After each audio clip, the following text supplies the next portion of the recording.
sahabat Miraset akan dengar fresh from the oven karena saya baru selesai dari sidang kabinet paripurna di mana kita melihat angka-angka generasi Z, generasi milenial 2 minggu sekali begini maunya healing. Hati ini hanya ada Miraset.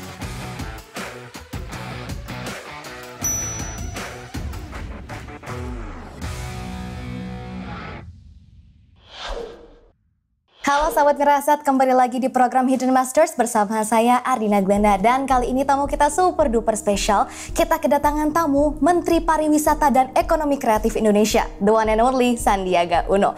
Halo Pak Sandi. Halo Glenda. Apa kabar, halo Pak? sahabat Miraset. Apa kabar Pak? Baik. Senang sekali. Alhamdulillah sehat. Hari ini bisa datang. Terima kasih nih. Kehormatan loh buat saya. Saya deg-degan loh wawancara Bapak. Tarik napas dulu.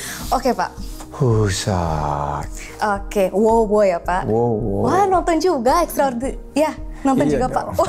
Oke, ternyata Pak Sandiaga nonton drakor juga sahabat Miraset. Sebagai perbandingan, karena kalau Korea punya drakor, kita punya drahor. Apa itu Pak? Drama horor. Wah, Pak Sandi, belakangan ini lagi sibuk banget dengan rangkaian acara G20. Boleh diceritain Pak persiapannya seperti apa sih? Sekarang persiapannya sudah memasuki tahap akhir. KTT-nya sendiri akan berlangsung pertengahan November. Kita sudah menyiapkan rangkaian working group atau kelompok kerja yang sudah menyelesaikan agenda-agenda dari masing-masing sektor, mulai dari pariwisata, ekonomi kreatif, dari sektor lainnya, perhubungan, perdagangan, sampai kepada pembangunan. Nah ini yang nanti akan dikumpulkan sebagai bagian daripada pokok-pokok pemikiran dan pembahasan dari KTT tingkat kepala negara yang rencananya akan mudah-mudahan bisa menghasilkan satu kesepakatan agar kita recover together, recover stronger. 3 hal utama yang kita akan usung di G20 ini adalah satu, transformasi digital yang berkeadilan, yang memberikan peluang usaha dan lapangan kerja terutama untuk kaum perempuan dan anak muda. Yang kedua adalah menyusun arsitektur kesehatan global yang tangguh. Dan yang ketiga adalah isu mengenai transisi kita menuju ekonomi hijau. Nah ini sudah kita siapkan. Kemarin di gelaran kelompok kerja pariwisata kita sudah mencetuskan Bali Guidelines. Ini adalah bagaimana pemikiran-pemikiran kita untuk kebangkitan yang lebih kuat. Di sisi ekonomi kreatif kita siapkan Bali Roadmap.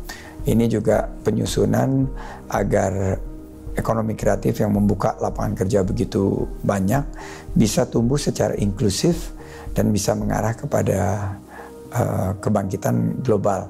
Saya bersyukur bahwa pariwisata sudah mulai menunjukkan ekonomi yang lebih meningkat, jumlah wisatawan Nusantara sudah melebihi target, jumlah wisatawan mancanegara mendekati ambang tengah dari target yang kita tentukan antara 1,8 sampai 3,6 juta. Kemungkinan kita akan ada di angka 2,5 sampai 2,7 juta wisatawan mancanegara. Wisatawan Nusantara ini yang luar biasa. Mereka sudah menembus angka 700 juta lebih pergerakan wisatawan Nusantara.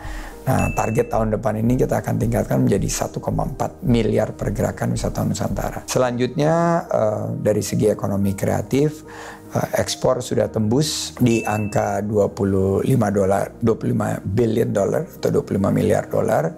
Dan juga kita sekarang udah posisi 3 besar dunia dengan angka kontribusi ekonomi kreatif kita ke PDB hanya kalah dari Amerika dengan Hollywood tentunya, kedua Korea dengan drakor dan K-pop, dengan K-Wave. Kita ternyata sudah di posisi 3 dengan total kontribusi 7,5% ke PDB kita, karena kita punya juga pariwisata kita sudah loncat 12 peringkat melampaui Malaysia, Thailand dan Vietnam dari segi indeks pembangunan kepariwisataan kita. Jadi saya sangat optimis bahwa kita akan bisa mencetak 1,1 juta lapangan kerja baru tahun ini, dan di tahun 2024 target kita 4,4 juta lapangan kerja baru.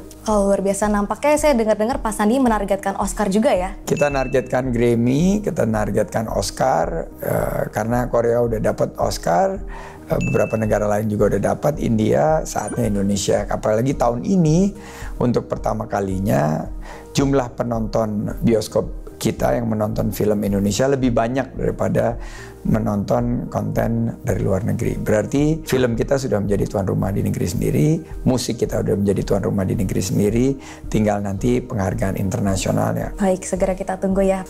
Baik, Pak Sandiaga ini kan selain seorang menteri tentunya ya, terlebih dahulu dikenal sebagai seorang pengusaha sukses, investor. Saya ini DNA saya ini kalau dibuka nih masih entrepreneur. Topinya pakai sebagai pemerintah, tapi saya berpikir sebagai seorang entrepreneur bagaimana terus bisa berinovasi, menghadirkan solusi, dan pariwisata dan ekonomi kreatif ini banyak sektor yang belum bisa menarik investasi yang signifikan. Misalnya 5 destinasi super prioritas kita.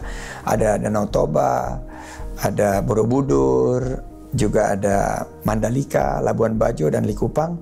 Ini masih kekurangan investasi di segi hotel, restoran, kafe, dan produk-produk ekonomi kreatif lainnya. Ada 8 kawasan ekonomi khusus dengan insentif yang luar biasa. Ini menunggu investasi juga. Ada 12 proyek sustainable tourism. Ini juga adalah pariwisata yang berbasis kualitas dan berkelanjutan.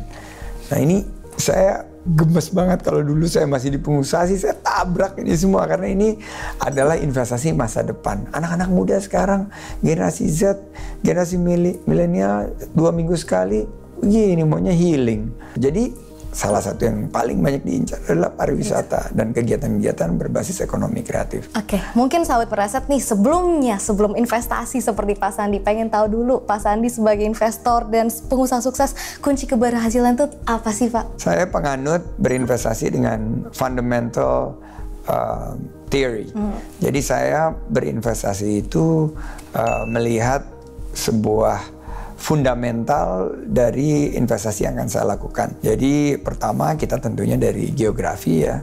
Karena kita ada di Indonesia, ya tentunya Indonesia ini bagaimana secara fundamental. Ternyata Indonesia kuat, pertumbuhannya masih menjanjikan, inflasinya masih tergolong terkendali, banyak potensi, energi baru terbarukannya juga luas, SDM-nya muda. Kita memasuki usia produktif. Jadi fundamental Indonesia ini kuat. Oke, berikutnya sektor. Sektor apa yang sekarang diunggulkan? Dulu waktu saya berinvestasi, saya melihat sektor sumber daya alam karena kita sangat kaya akan sumber daya alam, tapi harus didorong oleh hilirisasi.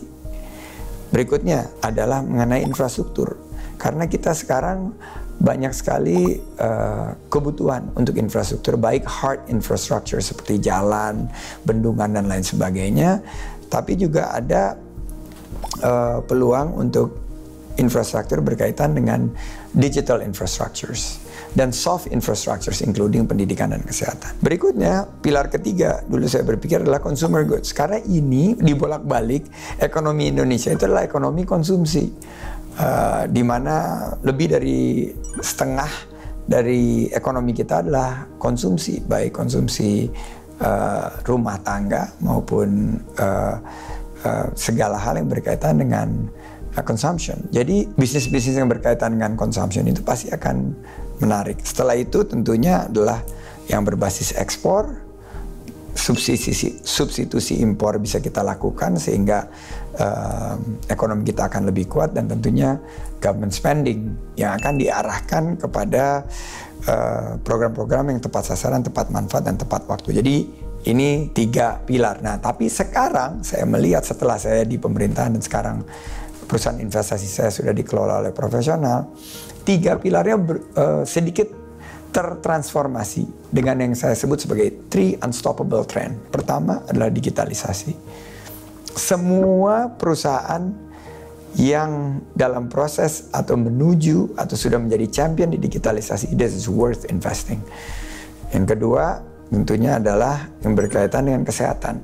Dan yang ketiga adalah sustainability. Indonesia ini epicentrum daripada pembangunan yang berkelanjutan. Jadi karena kita punya biodiversity yang sangat beragam, ini sustainability harus kita jaga. Jadi portfolio saya selalu saya arahkan nggak semuanya di equity, karena saya sudah sangat aktif dalam perusahaan investasi saya, tapi untuk portfolio personal saya bagi kira-kira 20-80 rule, jadi 40-40-20.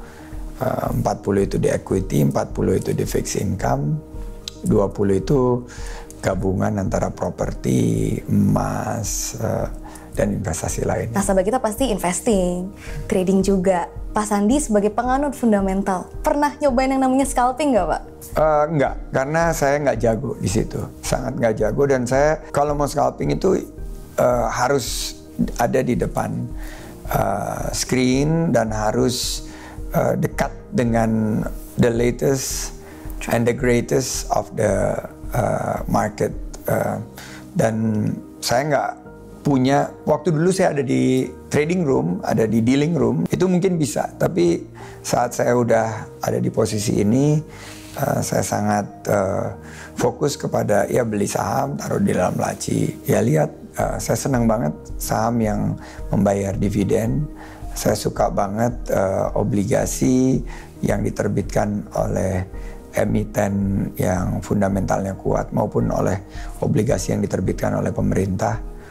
Saya suka perusahaan-perusahaan yang fokus kepada growth dan secara rutin terbuka menyampaikan secara governance-nya baik. Saya melihat bahwa teknik investasi saya membosenin gitu loh. Tapi year in and year out, ini saya dulu waktu saya berinvestasi, saya punya track record 18 tahun sebelum saya pensiun, itu menghasilkan above average return. Jadi saya bilang, saya mau nggak mau ganti a winning team, a winning strategy. Jadi saya bilang, udah kita nggak punya waktu untuk trading, just focus on investing dan stay away from speculating. Cool. Nah, Pak Sandiaga sebagai seorang seasoned investor dan businessman, bagaimana sih Pak Sandiaga melihat orang-orang yang mungkin takut gitu tuh melihat pasar sekarang atau nantinya? Inflasi ini harga-harga pada naik dan biasanya akan mengurangi daya beli, dan begitu daya beli kurang, banyak yang terkena itu perusahaan-perusahaan consumer goods, tapi untuk yang discretionary, tapi yang untuk consumer goods yang sudah menjadi staple goods, dan instant noodles juga salah satu menjadi staple goods, perusahaan-perusahaan consumer goods yang seperti itu tidak akan terlalu terdampak dari inflasi. Perbankan mungkin kita harus lihat adalah perbankan yang mampu tetap menyalurkan kredit dalam situasi keuangan yang lebih ketat. Nah, itu di Indonesia ada beberapa bank-bank yang kuat-kuat, itu selalu menjadi favorit untuk investasi. Nah, tahun depan ada potensi resesi, dipicu oleh resesi global. Indonesia sih masih bertumbuh, tapi kalau ada resesi global berarti akan ada permintaan yang melemah, akan ada kemungkinan PHK, dan tentunya ada juga kemungkinan omset dari perusahaan-perusahaan ini akan turun secara signifikan. Nah, saya selalu menyiasatinya dengan mendiversifikasi antara perusahaan-perusahaan yang punya fundamental kuat dan terus membayar dividen dengan perusahaan-perusahaan yang boleh dibilang kebal resesi. Gitu. Pak Sandi sebagai seorang bisnismen dan investor, boleh dong kasih tips dan saran nih kepada generasi muda supaya bisa jadi investor yang sukses seperti Pak Sandi? Pertama, untuk sahabat Mirae Assets, selamat karena kalian sudah tune in ke program yang tepat. Yang kedua, saya selalu sampaikan value investing, di mana kita berinvestasi itu dengan mengukur bahwa value yang dimiliki oleh suatu instrumen harus memiliki nilai yang lebih tinggi daripada yang sekarang ditransaksikan di pasar, dan itu bisa dihitung, ada ilmunya. Teman-teman fokus on people. cari perusahaan-perusahaan atau ya instrumen yang dikeluarkan itu oleh entitas-entitas yang amanah. Saya fokus ke kalau stocks ya kepada yang ya liquid, yang nggak susah kalau ada perubahan kita untuk exit. Saya pakainya banyak LQ45 maupun perusahaan-perusahaan yang nggak termasuk di LQ45 tapi rutin membayar dividen, manajemennya transparan dalam menyampaikan, tidak terlalu ya goreng-goreng gitu loh kalau ada berita, tapi menyampaikan apa adanya, bukan ada apanya. Dan terakhir, kita harus lihat future trend. Jadi jangan ikut-ikutan, tapi kita melihat apa yang Indonesia akan kuat di tahun 2045 misalnya. Nah, disitulah kita akan menentukan investasi yang kuat. Sektor keuangan misalnya itu akan selalu menjadi proksi dari ekonomi kita. Kalau kita percaya ekonomi kita nomor 5 terbesar dunia, yang paling menjadi proksi terbaik adalah sektor keuangan kita. Yang kedua ya tentunya perusahaan-perusahaan yang bisa mengunci sumber daya alam untuk dihilirisasi menjadi produk unggulan. Misalnya kalau sekarang perusahaan-perusahaan yang fokus kepada industri electric vehicle. Karena transformasi besar-besaran tadi ada salah satu isu about sustainability ini adalah elektrifikasi daripada mobility kita.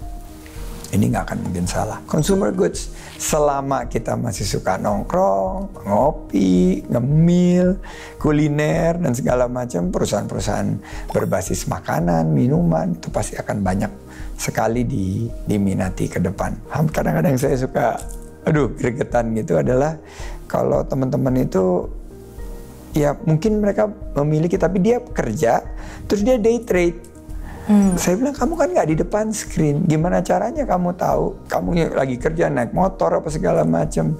Kalau nggak bisa untuk mantengin, agak sulit. Makanya saya bilang investasi itu untuk jangka panjang, bukan investasi untuk jangka pendek, apalagi investasi yang spekulatif. Terakhir Pak Sandi, definisi sukses buat Pak Sandiaga Uno itu apa? Sukses, dunia bahagia, akhirat surga. Dan kita tidak akan pernah mencapai titik itu karena itu adalah merupakan suatu perjalanan.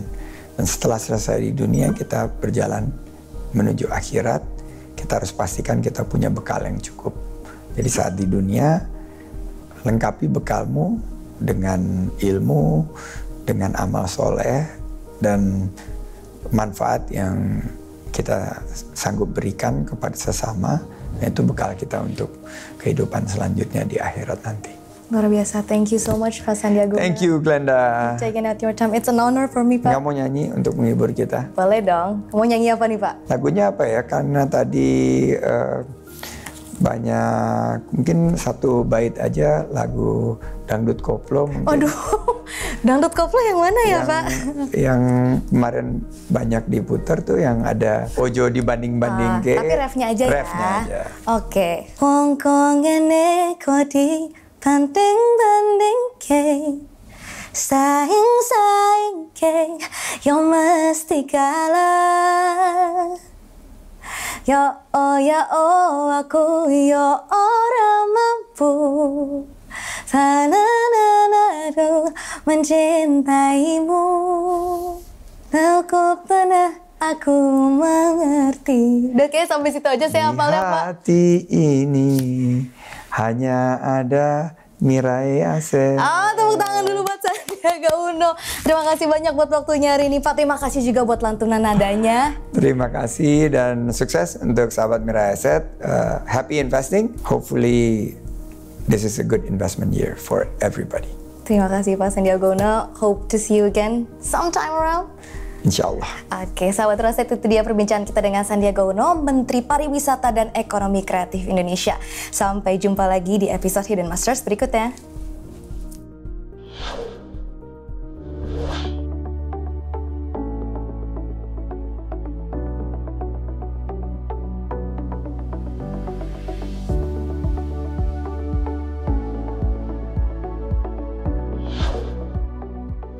Hai sahabat Mirai Aset, jangan lupa untuk tulis di kolom komentar di bawah ini siapa master yang akan kita undang berikutnya di Hidden Masters.